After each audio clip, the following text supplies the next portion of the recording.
Tahan sebentar, perhatikan baik-baik. Bapak Ibu sekalian, saya akan mulai masuk kepada esensi ini dengan menyampaikan bagaimana cara berzikir dengan kalimat istighfar. Tahan pertama, frame terbesarnya, frame-nya dalam amalan ini disebut dengan zikir. Ingat tadi telah disebutkan di awal. Zikir itu mesti mampu mengingatkan kita dengan Allah, juga membuat hubungan kita lebih dekat dengannya. Nah, sekarang fokus. Di antara amalan zikir pasca salat adalah istighfar. Dengan mengucapkan kalimat paling singkat, astaghfirullah, astaghfirullah, astaghfirullah. Sekarang kita bedah dulu isi kalimatnya. Ini astaghfirullah. Dalam ilmu saraf, kalimat astaghfirullah ini dibagi ke dalam 3 bagian. Satu, ada awalan menggunakan kata ista begini. Kemudian ditambah dengan akar kata ghafara. Kemudian ditambah terakhir objek harapannya kepada Allah Subhanahu wa taala. Sekarang fokus baik-baik. Ista dalam ilmu saraf itu fungsinya untuk menunjukkan salah satunya, menunjukkan pada permohonan. Meminta sesuatu. Ya, misal izin dari bahasa Arab, adzina mengizinkan, izin. Minta izin ista'dzana. Hasuna baik. Meminta diri lebih baik istahsana. Ghafara ampunan. Meminta ampunan menggunakan istaghfara. Istaghfara itu kata kerjanya. Istighfar keadaannya, kata benda atau sifatnya. Jadi kalau ini menunjukkan permintaan atau permohonan. Kemudian apa yang diminta? Ghafara. Ampunan dari Allah Subhanahu wa taala. Tapi persoalannya dalam bahasa syariat tidak pernah ada kalimat ghafara, yaitu ampunan, kecuali disandingkan atau dilawankan kepada dosa. Ini poinnya. Jadi kalau Anda minta ampunan, Anda harus merasakan apa yang mau diampuni. Dia orang itu mustahil minta ampun kalau tidak ada yang mau diampuni. Paham? Ada seorang ngambil barang, tiba-tiba dipukulin orang lain, mengatakan ampun, ampun, ampun. Kenapa minta ampun? Untuk dihentikan pukulannya. Kenapa dipukul? Karena pernah berbuat salah. Bahasa singkatnya, jika Anda memohon ghufran kepada Allah, ampunan kepada Allah, itu artinya Anda telah berbuat kesalahan atau dosa dalam kehidupan. Jelas? Dosa dalam bahasa Arab disebut dengan dzambun namanya. Dzambun. Kalau dia banyak, disebut dengan dzunubun. Dzunubun. Dzunub. Kalau dosanya satu saja, dzambun, maka Allah menurunkan sifat untuk mengampuni satu dosa ini. Anda sebut namanya, minta kepada Allah, maka berpeluang mendapatkan ampunan dari Allah. Apa namanya? Ghafir. Sifat Allah yang mengampuni satu dosa. Ghafir. Turun Quran surah Ghafir. Ya, surah ke-40 itu. Ayat ketiganya, ghafiriz dzambi. Kata ghafir dipasangkan dengan dzambun. Ghafiriz dzambi wa qabilit taubi. Ketika Anda ingin minta ampun kepada Allah satu dosa, berbuat dosa, astaghfirullah ya Allah, ampuni saya Allah. Allah turunkan sifatnya ghafir, saya ampuni kamu. Saya terima taubatmu. Paham? Tapi ketika dosa Anda berlipat, banyak dosa, mata berdosa, telinga berdosa, lisan berdosa, sampai ke kaki berdosa, maka bukan dzambun namanya, tapi dzunubun. Sifat Allah yang mengampuni aneka dosa dan tidak membiarkan hambanya larut dalam dosa, maka turunlah kemudian yang kedua disebut dengan Ghaffar namanya. Ghaffarun. Maka istighfar ketika Anda mohonkan kepada Allah, dahsyatnya bukan menurunkan sifat yang pertama Ghafir, tapi menurunkan sifat yang kedua Ghaffarun. Pertanyaan saya, siapa yang dosanya cuma 1 sampai hari ini? Boleh angkat tangan? Ayo, saya pulang. Anda lebih layak kalau cuma 1 dosa, lebih layak memberikan tausiah dibanding Adi Hidayat yang banyak dosa. Siapa yang sampai hari ini banyak dosanya? Tidak perlu angkat tangan, saya tahu. Baik. Nah, karena kita merasa banyak dosa, kita merasa banyak berbuat kesalahan, maka bagaimana mungkin kesalahan itu bisa mengantarkan pada cita-cita yang kita harapkan? Baik, saya tanya kepada Anda semua, misal, mohon maaf teman-teman sekalian, berkah itu terkait erat dengan kemuliaan, mulia, taat. Tidak akan bersanding dengan maksiat. Karena maksiat itu diantara cara memutus pintu rizki dalam hal yang berkah itu maksiat. Jikalau seseorang itu berbuat maksiat, keberkahan pada rezeki tidak akan datang. Contoh, Anda mau sedekah sekarang, keluar dari sini. Anda temukan 3 orang. Alhamdulillah. Dia layak kelihatan dari jauh menerima sedekah dari Anda. Sudah Anda siapkan nih 3 juta bahkan. Ya, untuk 3 orang itu. Begitu mau Anda berikan dari jauh kelihatan duduk, begitu sudah dekat sedang main kartu begini. Tak, tak, tak, tak. Wah, saya menang. Tidak, kamu kurang. Dan seterusnya. Pertanyaan saya, jadi nggak antum sedekah? Tidak, karena maksiat itu menghambat keberkahan dari rizki yang diturunkan. Nah, sekarang coba cek. Mungkin rizki itu belum datang ke tempat Anda, ke rumah Anda, di kehidupan keluarga Anda. Bukan Anda kurang usaha, tapi Anda kurang mampu membebaskan diri dari maksiat dalam kehidupan. Ini poinnya. Maka dari itu ketika Anda istighfar astagfirullah, jangan cuma kosong di lisan. Kalau cuma seperti itu, balita yang umur usia 5 tahun misalnya, 5 tahun, balita 5 tahun ajarin istighfar juga. Padahal dia belum mendapatkan hisab. Anak usia 5 tahun belum balik, ajarin istighfar. Pas ada sholat, astagfirullah. Apa yang mau diampuni? Orang dosanya nggak dicatat. Ya, orang yang kurang akalnya misalnya, terganggu akalnya, itu bisa istighfar juga. Sambil ketawain Anda malah. Astagfirullah. Loh. Tapi apa beda istighfar dia dengan Anda? Karena ketika dia istighfar nggak berpengaruh pada dirinya.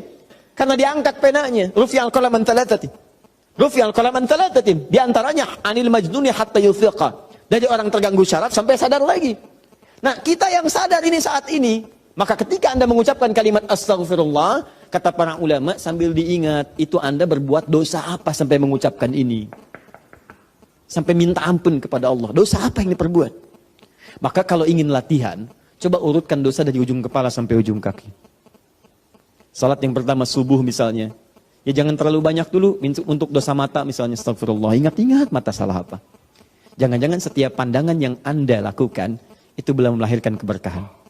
Alhamdulillah. Bisa nggak pandangannya berkah? Ada ayat di Quran. Ada orang-orang dimuliakan oleh Allah sampai disebut kuat iman. Orang yang kuat iman, yang pandangannya itu berkah. Setiap memandang berkah. Bahkan saking berkahnya nyaman dia dalam kehidupannya. Ya, itu ada di Quran surah ke-24. Punya cahaya dia.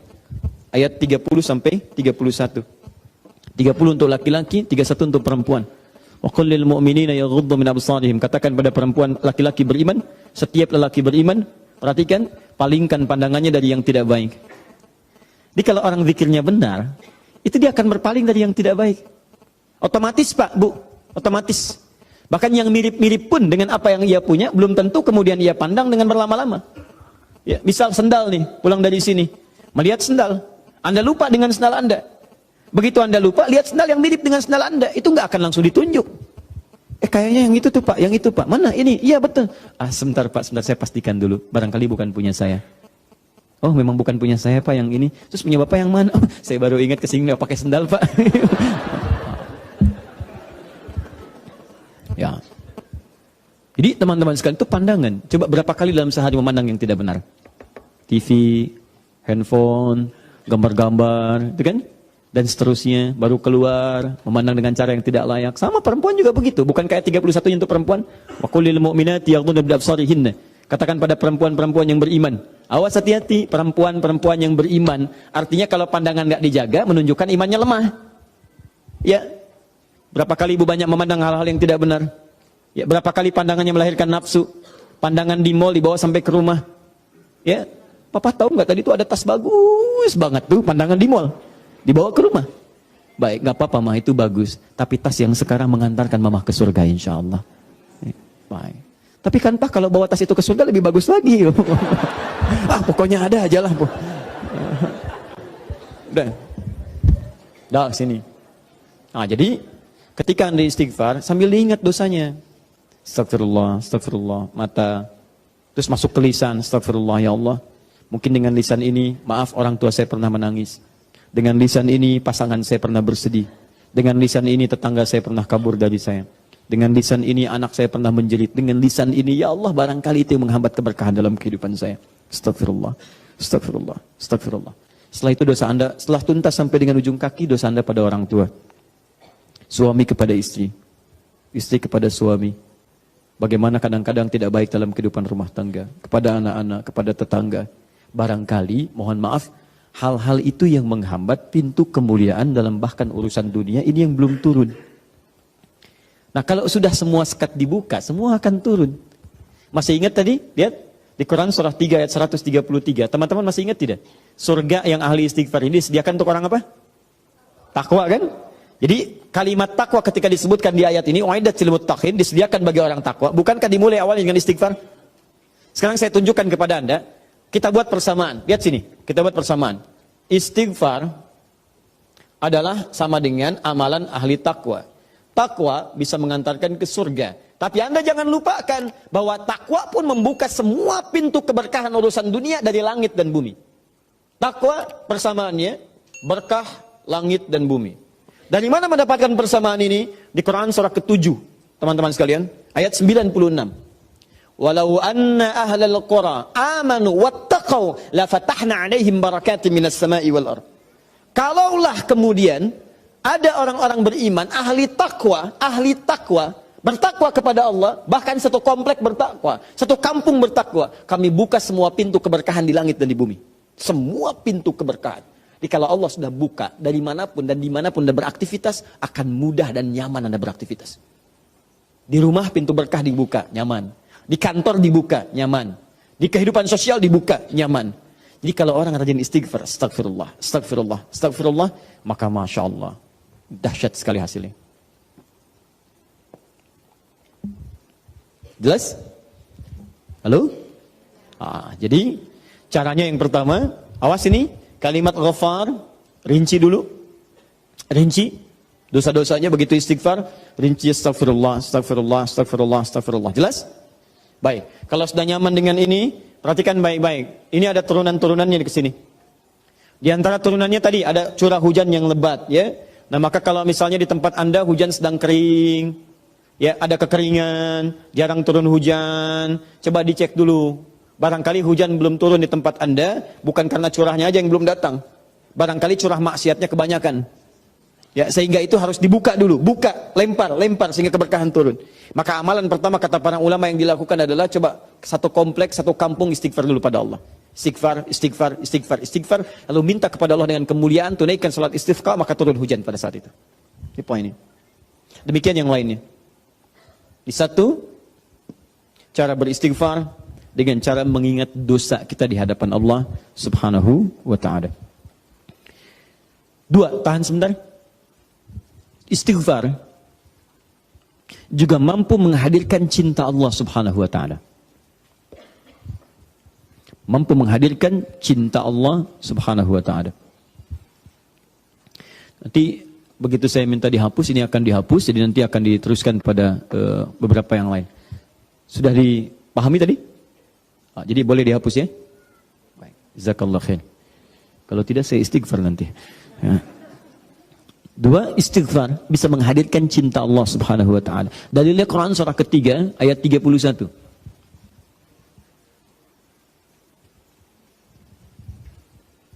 Sudah? Kemudian diteruskan, digabungkan dengan Quran surah kedua Al-Baqarah. Harus ditafsirkan dengan ayat yang lain. Surah kedua Al-Baqarah ayat 222. Ayat 222, 222. Dikasih keterangan, kasih kurung, akhir ayat, di akhir ayat, ayat 222.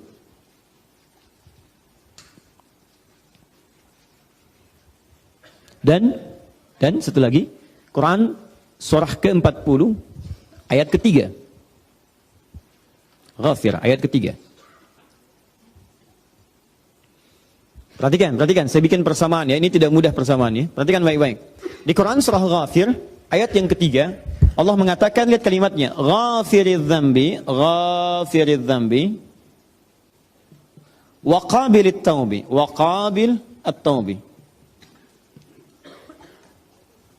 Perhatikan sini.